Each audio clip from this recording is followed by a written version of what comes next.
Who will be the next head coach of the Los Angeles Kings? We discuss that and more on this edition of Locked On LA Kings.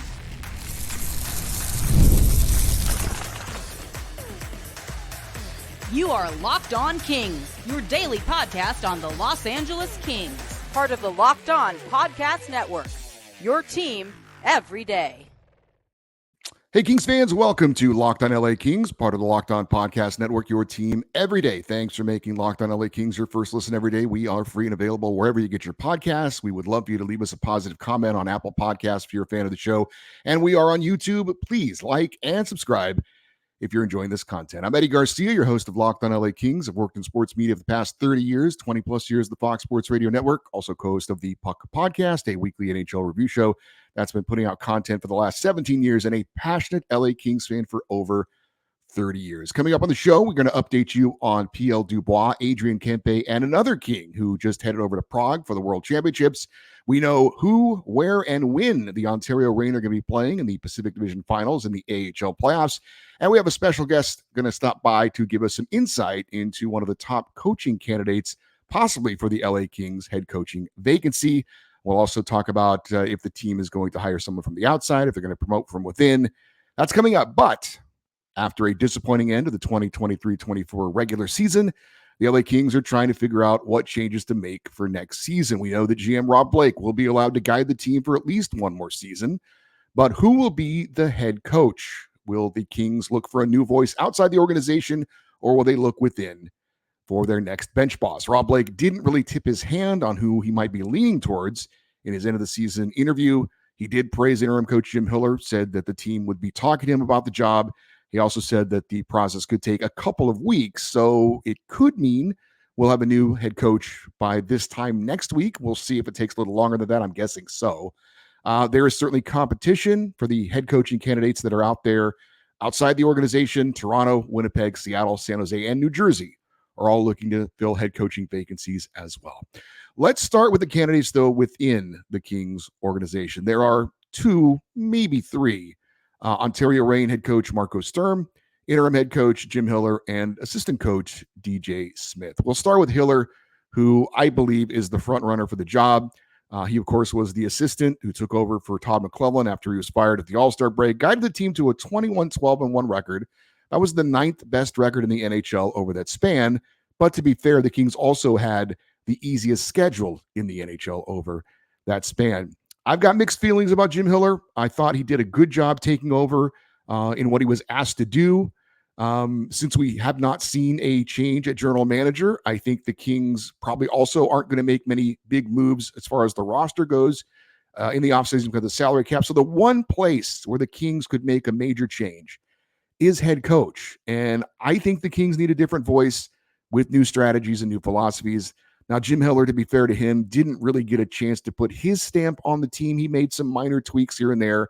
Certainly wasn't afraid to change things up as far as the roster goes from day to day or even in game.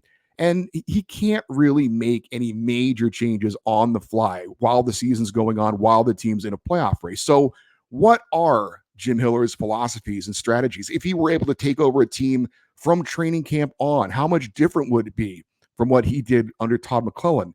I don't know the answer to those questions. Obviously, those are the questions he's going to be asked by Rob Blake, and based on what his answers are, will determine on whether they decide to give him a shot at head coach or not. For me personally, he would have to totally blow me away in the interview for me to give him the job. Of course, that also is contingent upon what other coach can I get? Can I go out and get a Craig Berube or somebody like that? And if I can, I want that guy. But if not, then maybe I have to fall back on a guy like a Jim Hiller. So Hiller was brought in 2 seasons ago as an assistant under Todd McClellan to fix the Kings' power play woes. He certainly did that a year ago. The Kings' power play this year, though, wasn't as good. And, of course, in the 5-game loss in the playoffs to the Edmonton Oilers, the Kings' special teams were atrocious. Hiller on the fly certainly seemed to have no answer for the Kings' power play or penalty kill as well. So how will the team respond to him taking over? I think the team seems to like him well enough. And again, I think he did a pretty good job under the circumstances, but I don't have a lot of confidence that he's going to be the guy to come in and really change things around for the LA Kings. That's why I'm in favor of a different voice coming from outside the organization. I mentioned Kings assistant DJ Smith.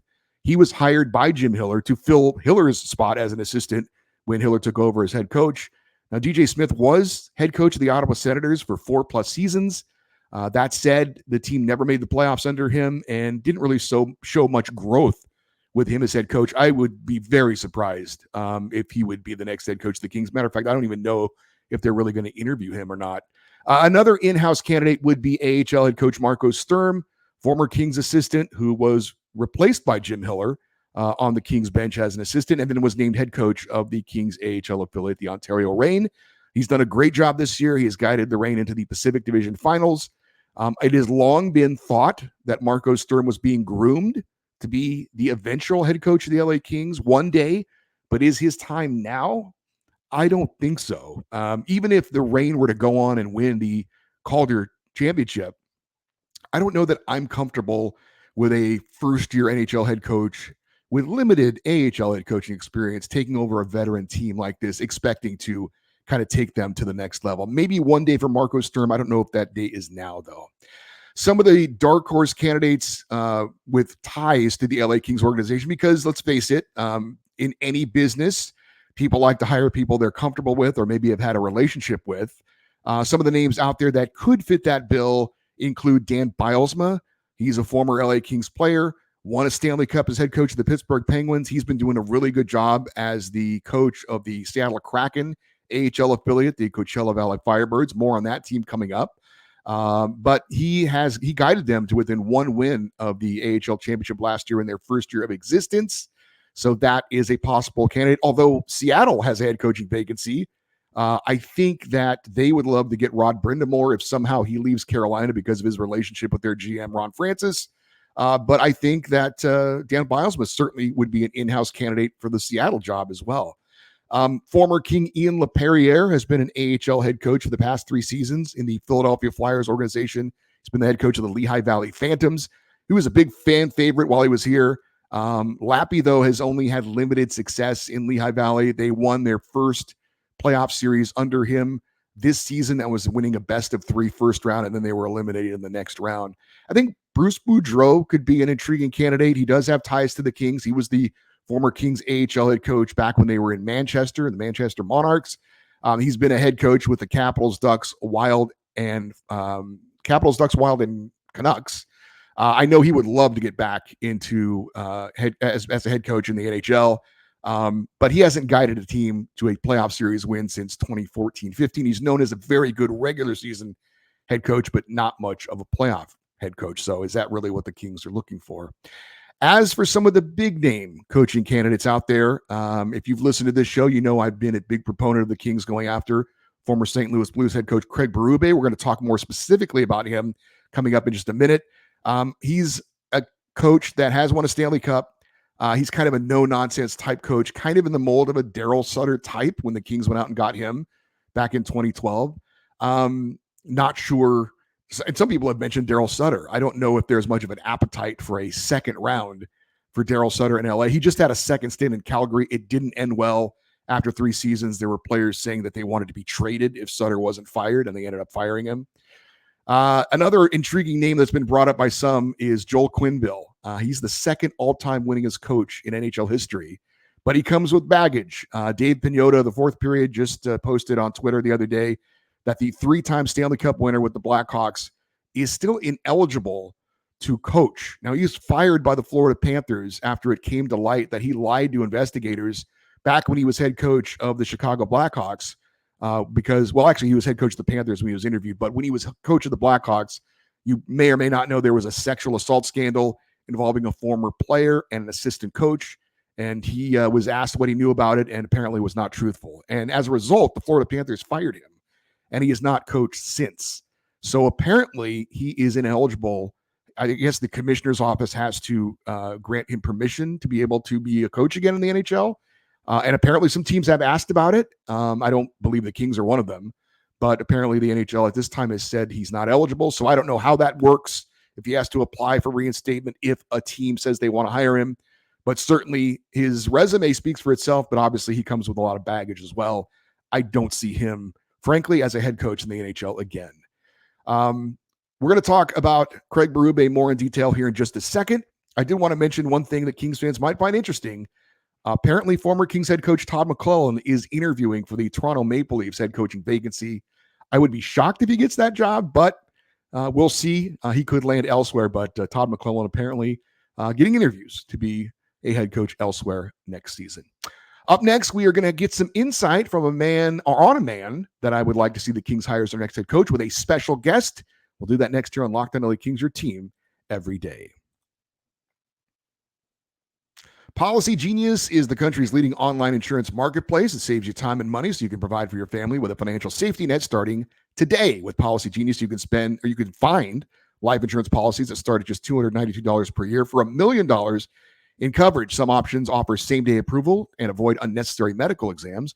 Life insurance may not be something you're thinking about, but you should, because you never know what can happen, and you should be responsible and be ready in case of an emergency. Policygenius helps you compare your options from top companies from their team of licensed experts on hand to talk you through it.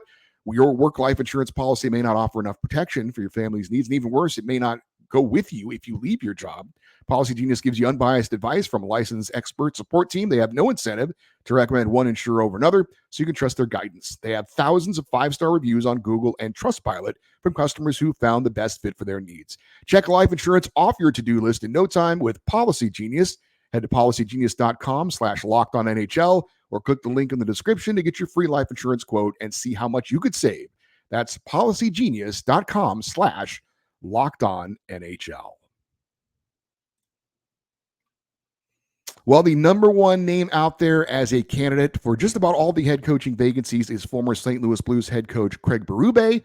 Again, he would be my choice if I could get him as head coach of the LA Kings. He's won a Stanley Cup recently, kind of a no-nonsense head coach. To talk more about Craig Berube is a friend of mine, a friend of the show, and if you are a viewer of the Puck podcast, you know he has joined me recently to be co-host.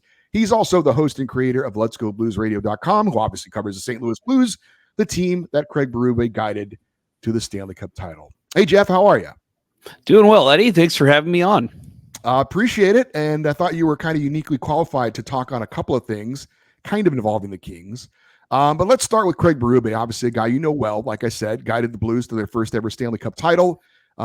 He's my choice. But I don't think he's the only choice out there as far as other teams looking for coaches. I think he's the number one choice. Let me put it that way. Of all those teams out there looking for vacancies, that's an opinion. That's not a fact, but it seems that way.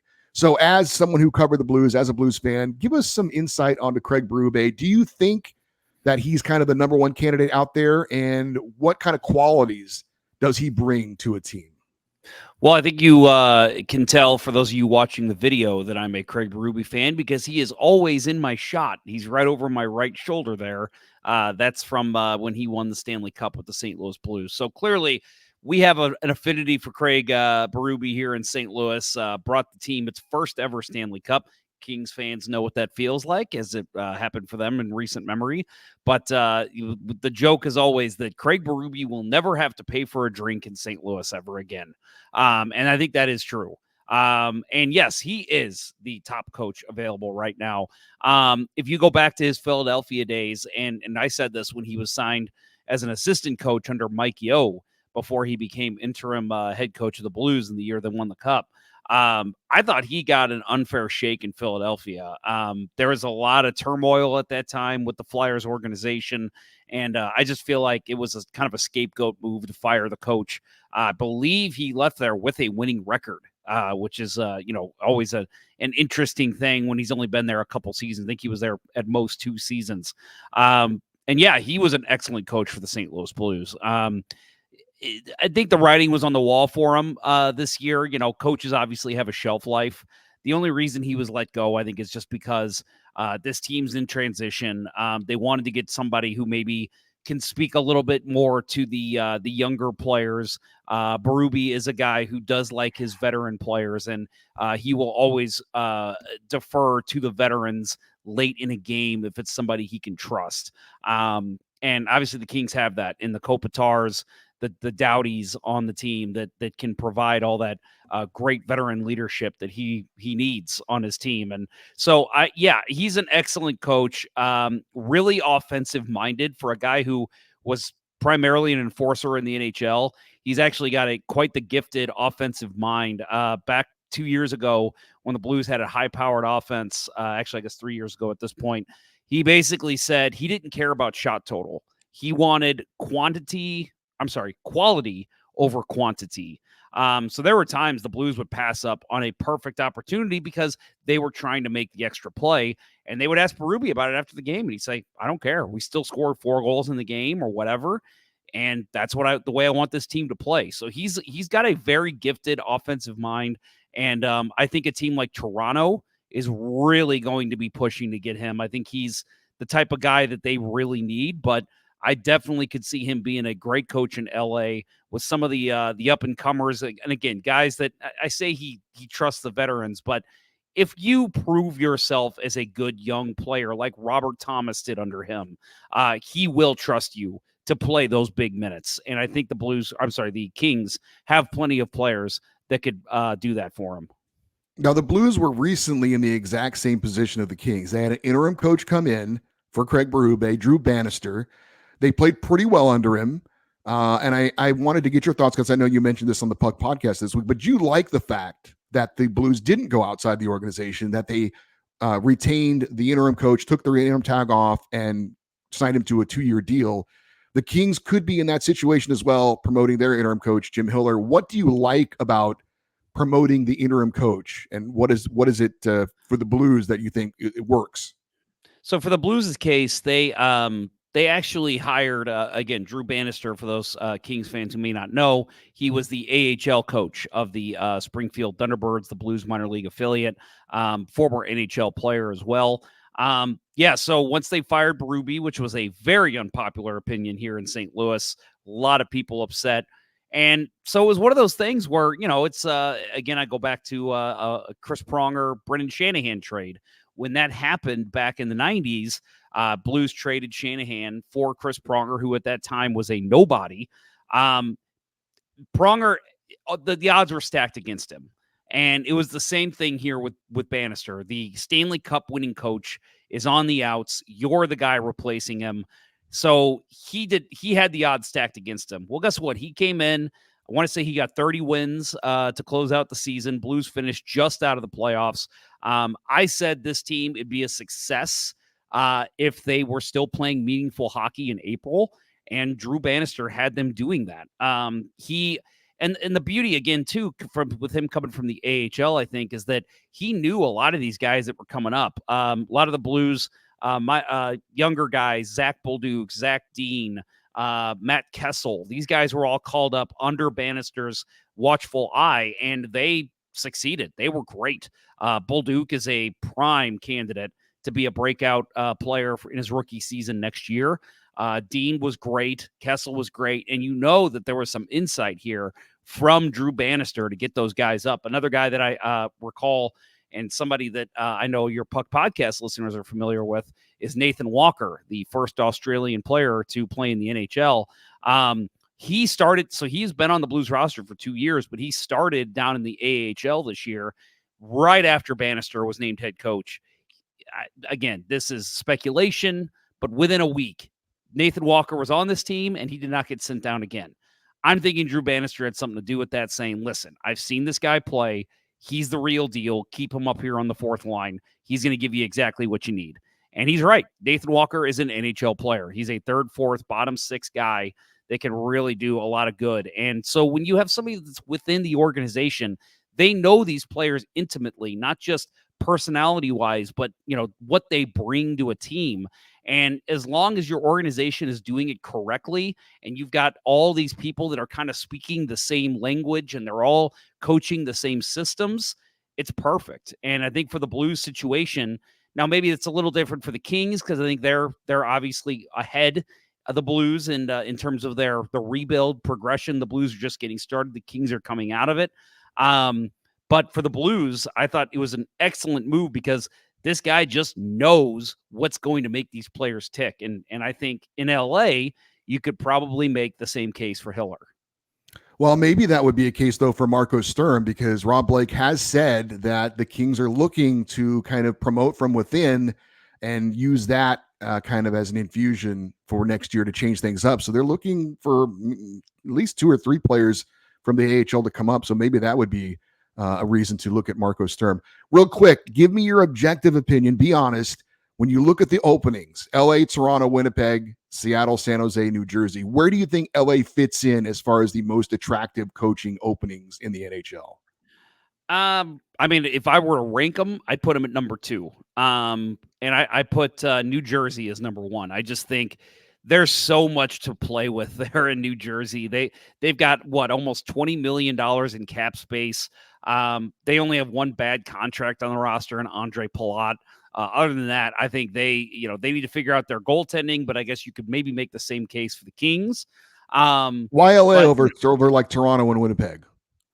Winnipeg is up there, but the problem is it's hard to attract free agents in Winnipeg. So I consider that as a coach. Do I want to go to a place where it's going to be hard to get that next big player my organization needs?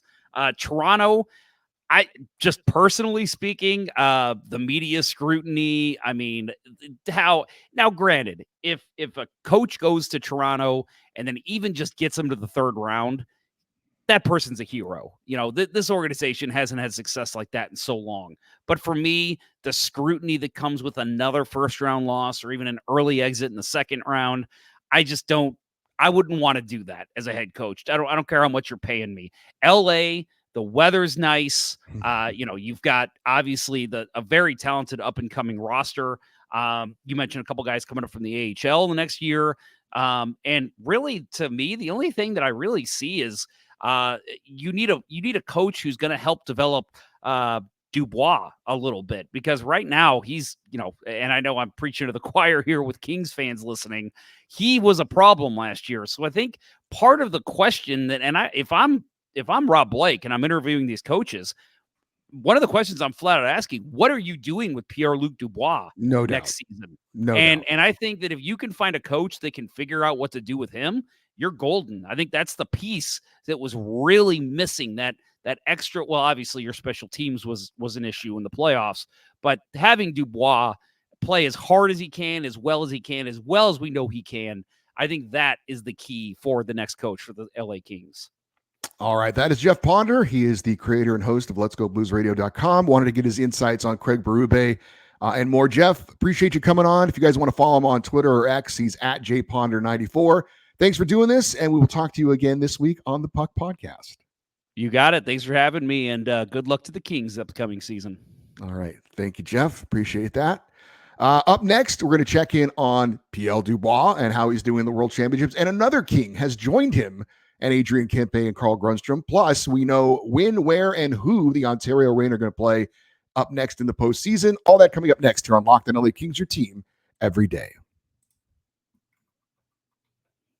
Passion, drive, and patience, what brings home the winning trophy, also is what keeps your ride or die alive. eBay Motors is everything you need to maintain your vehicle at a high level and keep it up at peak performance. From superchargers, roof racks, exhaust kits, LED headlights, and more, whether you're into speed, power, or style, eBay Motors has got you covered. With over 122 million parts for your number one ride or die, you will always find exactly what you're looking for. And with eBay's Guaranteed Fit, your part is guaranteed to fit your ride every time, or your money back. Because with eBay Motors, you're burning rubber, not cash. With all the parts you need at the prices you want, it is easy to turn your car into the MVP and bring home that win. Keep your ride or die alive at ebaymotors.com. Eligible items only. Exclusions apply. eBay's Guaranteed Fit only available to U.S. customers. We have an update from the IIHF World Championships that are going on over in Czechia. And we had 3, or at least we thought we had 3 LA Kings that were playing over there, but make that 4 LA Kings as Kevin Fiala, fresh off the birth of, I believe, his first child, Maisie May. And by the way, congratulations to Kevin and his wife, Jessica. Jumped on a plane and headed over to the Czech Republic, the former Czech Republic, Czechia, and joined Team Sweden to play in the World Championships. And he played today, scored a goal in regulation, and had a beautiful goal in the shootout to help Switzerland win 2-1 over the host country, Czechia. Fiala, if you haven't seen it, try and check out the shootout goal he had. It was a thing of beauty, and even taunted the home crowd a little bit. Did the Adrian Kempe put the hand up to his ear because they were booing, of course, all the Switzerland shootout participants. But yeah, Kevin Fiala decided, and thanks to his wife for letting him go right after the birth of their child. But anyway, so we have another Kings player to keep an eye on going forward. However, all eyes are on Kings player Pierre-Luc Dubois playing for Canada, and so far so good for PLD. He had an assist for Canada in their 4-2 win over Great Britain on Saturday, had a goal in Canada's 5-1 win over Denmark on Sunday, played 14 minutes and 31 seconds and had 19 shifts against Great Britain, played 14 minutes and 41 seconds, 19 shifts against Denmark, also played on both the power play and the penalty kill units as well.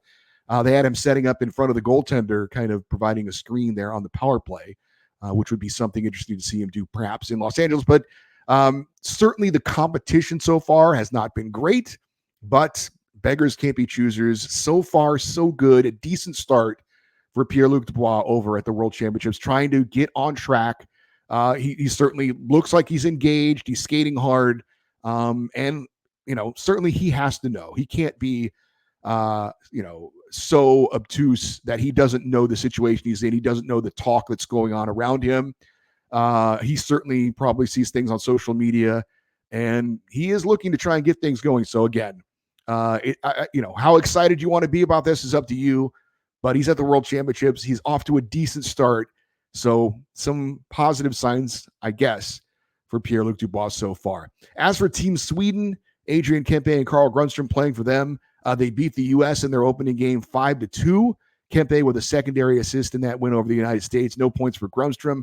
They followed that up with a 5-1 win over Poland on Sunday. Kempe had a primary assist, a nice pass for a tap-in goal. No points for Grundstrom in that one. And then earlier today, Sweden knocked off Germany 5-0. No points for Kempe, but Carl Grundstrom did score his first goal of the tournament, a deflection in front of the net off a point shot. So I'll just say briefly again, I don't want to be too much of a broken record on this. I really don't like Adrian Kempe or now Kevin Fiala playing in this event. I think the risk of injury is too great. I don't think the risk reward is worth it. I am, though, in favor of Pierre-Luc Dubois playing in this event because of the unique circumstances that he is under, trying to get his career back on track. And if he feels like this is something that can help him, then I'm all for it. Carl Grundstrom, I'm fine with him playing over there, trying to get more experience, and he's looking for a new contract. So maybe if he plays well over there, that could help out. But again, generally speaking, your marquee players, I really don't like them playing in this event. I just don't think it's worth it. It's one thing if it's the Olympics, like that's a huge event. I get that. This event, it's kind of not that big of a deal. But fingers crossed, everyone stays healthy. Fingers crossed, Pierre-Luc Dubois and all the Kings have a good tournament. But most importantly, everyone stays healthy. I do want to wrap it up by letting you know we know who and when the Ontario Reign are going to be taking on now in the Pacific Division Finals. The Reign will be facing the Coachella Valley Firebirds, as I mentioned, coached by Dan Bylsma. Game 1 is going to be Wednesday in Palm Desert. Firebirds advanced by eliminating the Calgary Wranglers in the best-of-5 series, 3-1. As the Pacific Division regular season champs, Coachella Valley is the lower seed. That means they get home ice advantage in this best-of-5 series. First 2 games will be at Coachella Valley. Games 3 and 4 will be in Ontario. And if necessary, a game 5 would be back in Coachella Valley. As far as head-to-head this season, the two teams split their 8 meetings. The Reign are 5-0 heading into this series. They won their best-of-3 series against Bakersfield, 2-0. They won the best-of-5 series against the Abbotsford Canucks, 3-0. So we'll see how they do in this best-of-5 series. So looking forward to seeing the Ontario Reign take a step closer to capturing a Calder Cup championship in the AHL. For you everydayers, those of you that listen and watch Locked On LA Kings every day, coming up on Tuesday, we're going to have a special focus on Pierre-Luc Dubois, talk about his season, talk about his contract, talk about the options that the Kings do and do not have for Pierre-Luc Dubois, and kind of project where he could go in his career going forward with or without the LA Kings. Coming up on Wednesday, we're scheduled to have a special guest. We're going to try and get Russell Morgan on to talk about the Kings season this year, and Rob Blake returning, the coaching search, what's ahead for the LA Kings. Then coming up on Thursday, we may have a special guest on that show as well. Friday, of course, always a fan feedback show. Hope you will get involved in that. Still lots of things to talk about going on with our LA Kings. If you want to get involved on the feedback show, the email address is lockedoneddie@gmail.com. And of course, if you're watching on YouTube, always appreciate the comments as they help out the algorithm. And if you want to stay connected with the show on X, Twitter, and Instagram, we are at Locked On LA Kings. I'm Eddie Garcia. Thank you as always for listening and watching this episode of Locked On LA Kings, part of the Locked On Podcast Network, your team every day. Have a great rest of your day. We'll talk to you tomorrow. And as always, go Kings, go.